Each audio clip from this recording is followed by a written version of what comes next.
Neighbors, welcome back to the kitchen. This is Daniel, and today I have a very simple but tasty menu. I think a lot of people on our channel really appreciate these simple rice bowls.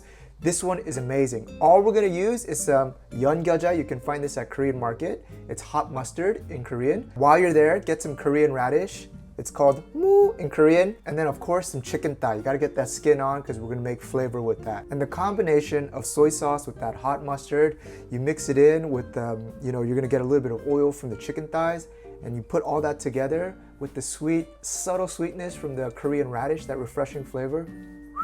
Sign me in, guys. We're gonna work with 2 or 3 chicken thighs. I'm pretty hungry, so I'm gonna just use 3. Skin on chicken thigh, that's where all the flavor is, the skin. Cut this up into small pieces. All right, perfect. Our Korean radish, look how cute this is. I only got a little bit of the top left. It's normally like this big. In Korean radish, this 무 is very juicy. It provides that 시원한 맛, which means refreshing taste in Korean. I would measure to the second crease in your pinky finger. That should be around 3.5 centimeters, somewhere around there. You can cut this in half again. Cut it once more. Now you got little triangles. We'll cut them. And then the width, something like this. That way when you stir fry it, it cooks through quickly. And of course, since this is Korean cooking, we're gonna add a little bit of garlic. You can skip it if you'd like. I'll just take 2 cloves and then get them small. All right, and now let's have fun. A little bit of oil.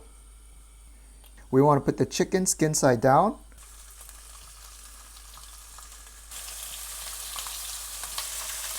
Reduce that heat to a medium or medium low. We don't want it to burn. And then we're going to just stir fry. All right, and then once they had a few minutes, and now you can see a little bit of the chicken oil coming out, we can add some of the garlic slices. Just put them in. Helps flavor the oil. Flip it over to the other side. I like where we're going. Do you? Are you still on the bus? Then we're gonna put in our Korean radish pieces. And this heat is gonna force those Korean radish to release that sweet juice. It's not sweet like a watermelon, but can I chew on it?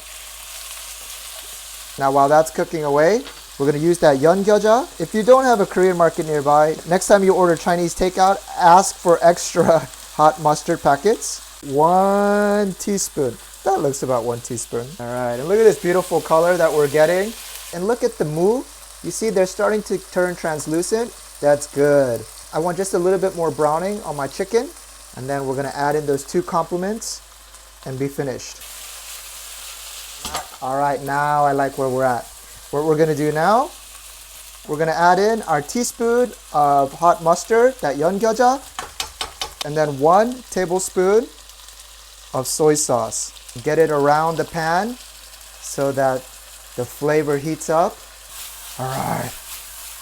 Get that sauce to come together with the oil, with the garlic, with the radish, and the soy sauce. Wow, that's what I'm talking about, guys. Yes. And then just take a look at that and you'll know why I wanted to put that over some hot rice and share it with y'all. All right, we'll get the rice. Of course, our chicken and 무 topping. Oh my gosh. I'm gonna add a little bit of the yellow mustard here. You can scoop that off if you don't want to have that, but it looks nice. And that, my friends, is gonna be one of the best rice bowls you've had this year. I'm gonna nominate it for best rice bowl of the year, okay?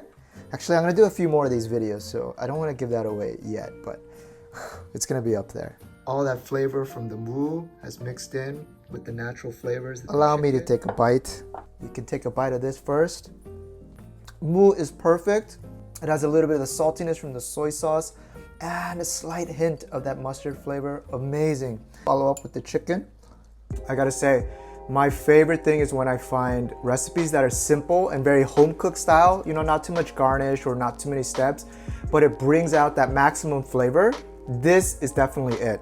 You know, I think it's very funny to see everyone's like, oh my God, this is a 10 out of 10 dish face, because sometimes people get that angry face. Like I'm part of that camp. When I eat something that's really good, I get like, my face crunches up and I'm like staring down the dish because I can't believe it's so good.